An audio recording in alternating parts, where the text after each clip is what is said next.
प्रिय छात्रों, मैं संस्कृत विषय में गद्य को तो ऑनलाइन पढ़ा रहा हूँ। पद पीयूषम का वीडियो बना के डाल रहा हूँ। पद पीयूषम में आज द्वितीय पाठ वृक्षाणाम चेतनम तत्वम। वृक्षाणाम चेतनम तत्वम, वृक्षों की चेतनता। चेतनता माने जीव। वृक्षों में भी जीव पाए जाते हैं। यह विषय में आज हम चर्चा करेंगे। आपके परीक्षा के दृष्टिकोण से यह पाठ इम्पॉर्टेंट भी है। इससे हिंदी में अर्थ लिखने के लिए और संस्कृत में भी अर्थ लिखने के लिए आता है। अब सवाल यह है कि जैसे आप संदर्भ लिखते हैं तो संदर्भ भी इसमें लिखना पड़ता है कि यह प्रस्तुत श्लोक हमारी पठित पाठ्य पुस्तक संस्कृत के गद्य पद पीयूषम के वृक्षाणाम चेतनात्म तत्वम, चेतन तत्वम नामक पाठ से लिया गया है। इसमें वृक्षों की चेतनता के बारे में, वृक्षों में भी जीव होने के बारे में बताने की कोशिश की गई है। यह इसका संदर्भ हो जाएगा। प्रसंग में लिखेंगे कि यह प्रस्तुत श्लोक महाभारत से भरद्वाज और भृगु के वार्तालाप का अंश है। एक संशय कर रहे हैं, उस संशय का समाधान भृगु द्वारा किया जा रहा है। अब ये संदर्भ हो गया, प्रसंग हो गया। अब इसके बाद व्याख्या। व्याख्या लिखते समय अगर अन्य लिखने आ जाए, अन्य लिख करके लिखते हैं, आदान तो आप लिखेंगे ही, तो अच्छा रहेगा। मैं अन्य भी कोशिश करूंगा कि बताता चलूँ आपके साथ। अन्य का अर्थ होता है कि जैसे संस्कृत में अनुवाद में आप जानते हैं कि स गच्छति गच्छति स विद्यालयम गच्छति विद्यालयम स। अगर उसका पद कर्ता कर्म क्रिया किसी भी जगह पर हो जाए तो उससे कोई अर्थ में अंतर नहीं होता है। लेकिन अन्य में यह होता है कि हम इसी क्रम में लगते हैं, कर्ता क्रिया कर्म जैसा अर्थ बनता है। अब इसमें प्रथम श्लोक है भृगुवाच।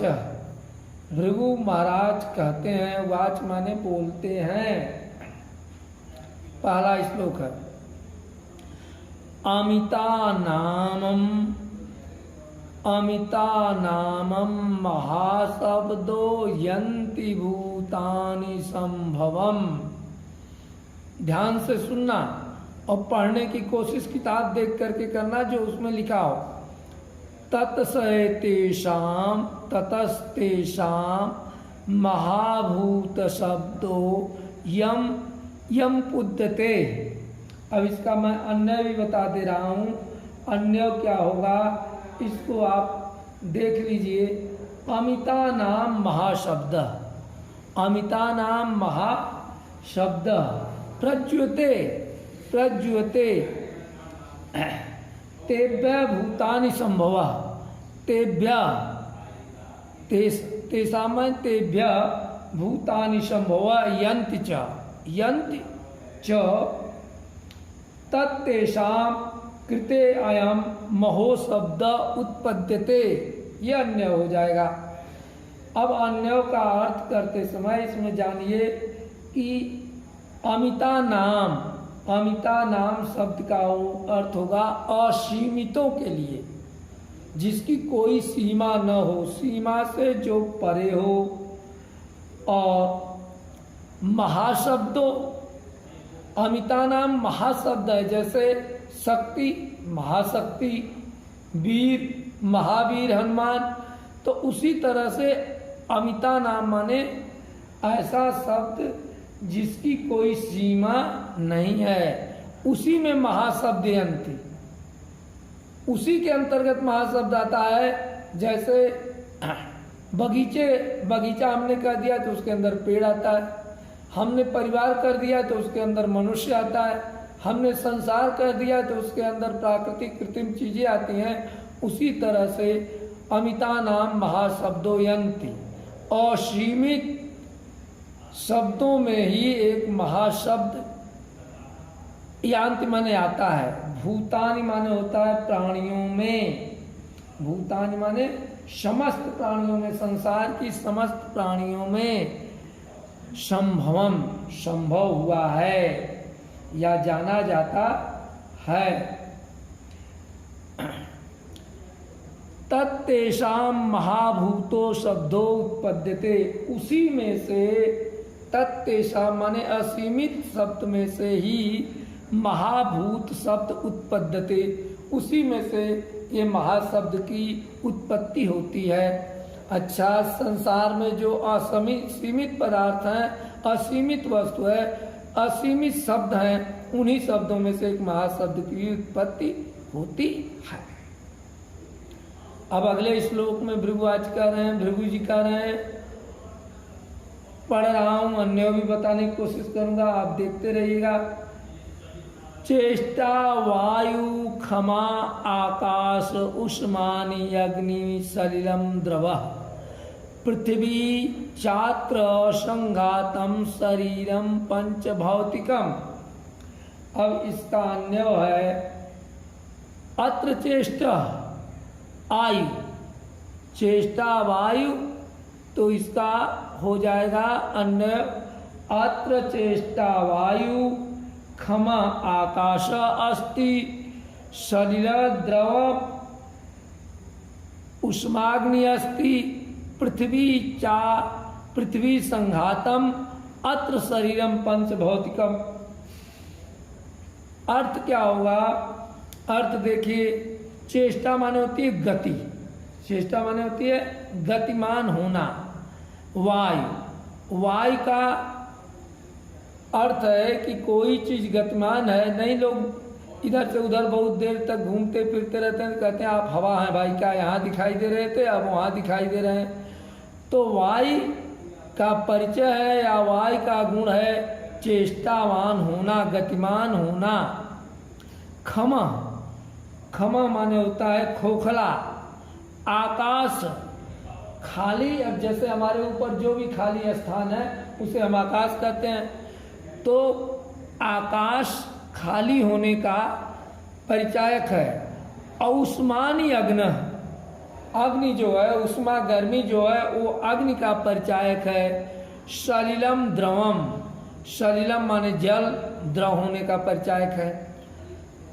पूरी तरह से सामान्य रूप से समझिए कि चेष्टा वायु, गति हवा का परिचायक है। खमा आकाश, खमा माने खोखलापन, आकाश का परिचायक है। उष्मा अग्नि, गर्मी अग्नि का परिचायक है। सलिल द्रव, जल द्रव का परिचायक है। द्रव का कोई नाम पूछे तो आप सबसे पहले कहते हैं पानी।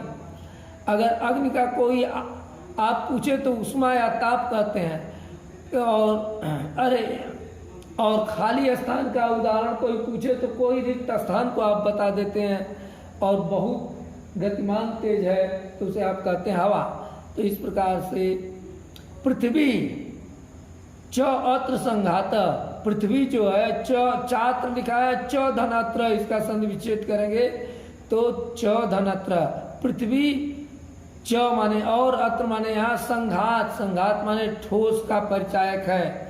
और शरीरे पंच भौतिकम, शरीर में ये 5 भौतिक तत्व पाए जाते हैं। गति पाई जाती है, आकाश पाया जाता है, अग्नि पाई जाती है और द्रव पाया जाता है।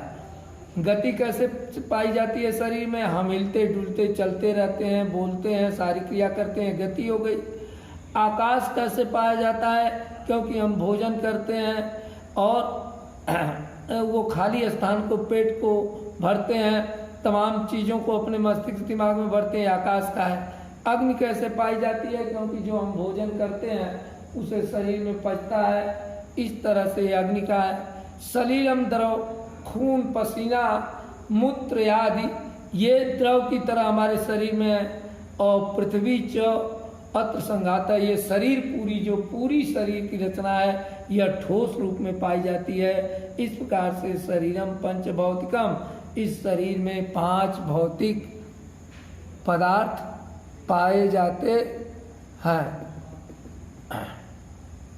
और 5 भौतिक पदार्थों से ये शरीर बनी है। भृगुवाच ने भरद्वाज को समझाया। अब देखिए तीसरा है इत्रेते पंचभयुक्तानि स्थावर जंगम श्रोतम घ्राणम रसम स्पर्शो दृष्टि इंद्रिय संगीता। इसी प्रकार से इत्रेतय, इसी प्रकार से जैसे शरीर को ऊपर उन्होंने बताया पंचाभि 5 प्रकार से युक्त अस्थावर जंगमा, जड़, अस्थावर माने जड़ और जंगमा माने चेतन, जड़ और चेतन हैं, दोनों में ये 5 चीजें पाई जाती हैं। श्रोतम सुनना, घ्राणम सूंघना नाक, रसम जीव, स्पर्शो स्पर्श करना त्वचा, दृष्टि आँखें, च इंद्रिया संगीता, ये इंद्रियां संगीता ये सब में पाई जाती हैं, चाहे वो जड़ हो चाहे जंगम हो। जड़ माने होता है पेड़ और जंगम माने जीव जंतु पशु पक्षी, ये जंगम है। और अस्थावर क्या है? पेड़ है, पौधे हैं, पुष्प हैं, वनस्पतियां हैं, ये अस्थावर हैं। अर्थात मनुष्य का शरीर और जड़ता प्रकृति दोनों में 5 तत्व पाए जाते हैं। सुनना, सूंघना, स्पर्श स्वाद लेना और स्पर्श करना, देखना, ये उनके द्वारा किया जाता है। इन 3 श्लोकों में भृगुवाच ने इस संसार के वृक्षों के बारे में समझाया और जब समझाया तो भरद्वाज ने पूछा, अगले श्लोक संख्या 4 है, पंचभ्रियादि भूतस्तुयुक्ता अस्थावर जंगमा अस्थावर वणानाम न दृश्यन्ते शरीरे पंचधातवः। इसकी बात समझिए। भरत को जब इन्होंने समझाया कि मनुष्य जड़ जंगम सभी बराबर हैं, तो भरद्वाज मुनि के मन में एक संदेह हुआ और उस संदेह को अपने प्रश्न के रूप में यहाँ यह कह रहे हैं।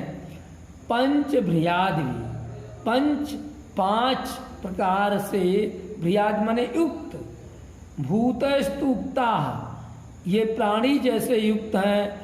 तो अस्थावर जंगमा, ये अस्थावर जंगम ये कैसे 5 तत्वों से युक्त हैं, 5 इंद्रियों से ये कैसे युक्त हैं? अस्थावरणाम न दृश्यते, मनुष्यों में तो दिखाई देता है कि वो चलते फिरते हैं, सुनते हैं, बातों का उत्तर देते हैं, पसीना या मूत्र आदि खून आदि उनके शरीरों से निकलता है, लेकिन इनमें तो कुछ नहीं है। अस्थावरणाम माने जो अस्थावर जड़ है, न दृश्यन्ते, इसमें नहीं दिखाई देता है। शरीरे पंच धातव, इनके शरीर में 5 तत्व, तो ये कैसे मनुष्य के बराबर हो गए? यह भरद्वाज द्वारा भृगु मुनि से पूछा जाता है। तो भृगु मुनि कहते हैं कि अनुस्यमाणाम चेष्टानाम घनानाम चैव तन्यवत वृक्षाणाम नो लोभन्ते शरीरे पंचधात्व। फिर भरद्वाज पूछते हैं कि अनुश्राम चेष्टा नाम घना नाम चैचत्वंतम, इसका मैं अन्य कर दे रहा हूँ। 4 श्लोक का अन्य देख लीजिएगा, ध्यान से देखिएगा कि यदि अस्थावरणम न दृश्यन्ते धातव, तो यदि अस्थावरम जंगमा माने जीव में, अस्थावर जंगमा जीव में, पंचादि भी 5 भूतई ये तत्व पाए जाते हैं। भूतई युक्ता, भूतई युक्ता, भूतों से युक्त संत माने हैं। तो तू अस्थावरणम शरीरे न दृश्यन्ते स पंच धात्व, तो ये कैसे 5 धातुओं वाले हैं, 5 तत्वों वाले हैं। तो ये बता रहे हैं। फिर दूसरा प्रश्न पूछते हैं कि 5 तत्व प्राणियों में तो युक्त हैं, दिखाई देते हैं, लेकिन अस्थावर में ये 5 तत्व नहीं दिखाई देते हैं। जंगमा अस्थावरणम न दृश्यते, तो ये शरीर 5 धातु 5 धातुओं से, या ये पेड़ पौधे 5 धातुओं से कैसे बने हुए हैं।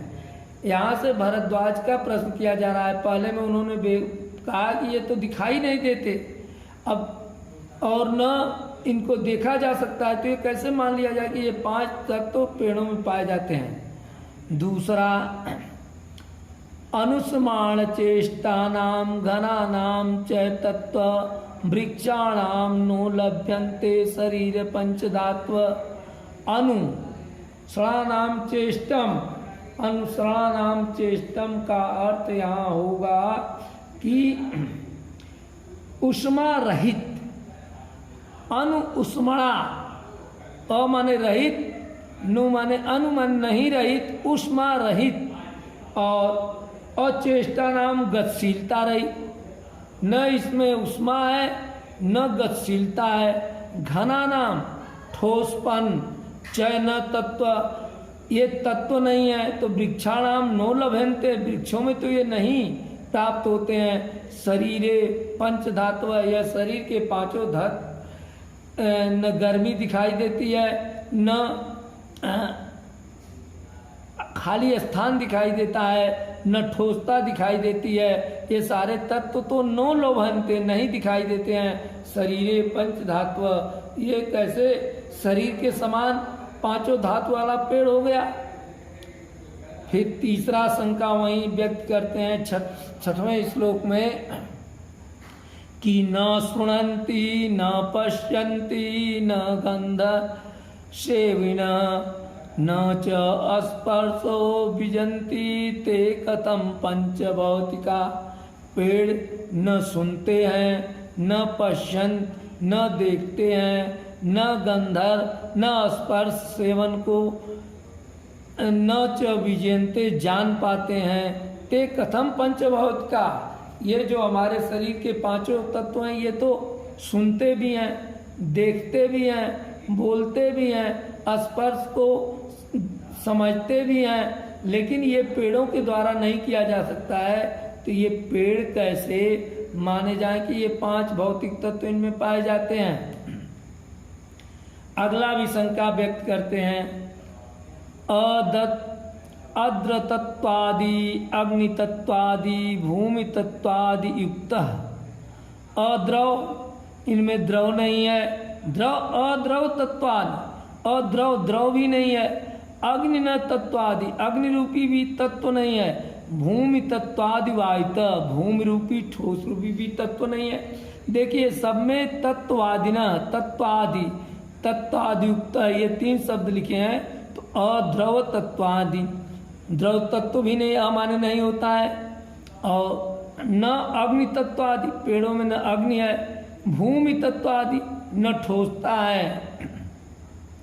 आकाशम शस्य प्रेयम तत्वादि, आकाश भी नहीं है। स अस्य प्रेयम, यह भी नहीं दिखाई देता है, खाली स्थान। वृक्षा राम नास्ति भौतिकम, वृक्ष नहीं है भौतिक, ये अपना तर्क देते हैं। तो फिर अगले श्लोक में गुरु जी समझाते हैं। भृगु मुनि जी, घनानापि वृक्षाणाम आकाशो अस्ति न संशय। घनानापि माने ठोसता, जो पेड़ का स्वरूप है, उसकी डालियां हैं, उसके जड़ें हैं, वो घनापि ठोस है। वृक्षाणाम, वृक्षों में आकाशो अस्ति, आकाश भी है, न संशय, यह संशय करने की बात नहीं है। आगे नीचे लाइन में बताते हैं। तेषाम, वे पुष्प फल व्यक्ति नित्यम समुत्पद्यते तेषाम माने उनके द्वारा फल पुष्प पत्तियाँ व्यक्ति नित्यो प्रतिदिन निकलती रहती हैं। किसी दिन पत्ती निकलती है, फूल निकलता है, फूल बनता है। और समुत्पद्यते अगर वह खाली स्थान उनके अंदर न होता तो ये कैसे बनता। इस नाते यह संशय करने का विषय नहीं है कि पेड़ में आकाश नहीं है, फूल पत्तियां पुष्प निकलने के कारण आकाश भी है, और पेड़ पूरी तरह से दबा करके स्पर्श करके देखिए तो ठोस भी है। ये दोनों चीज़ें पेड़ में पौधी पाई जाती हैं, इसलिए न संशय, हमें संशय नहीं करना चाहिए।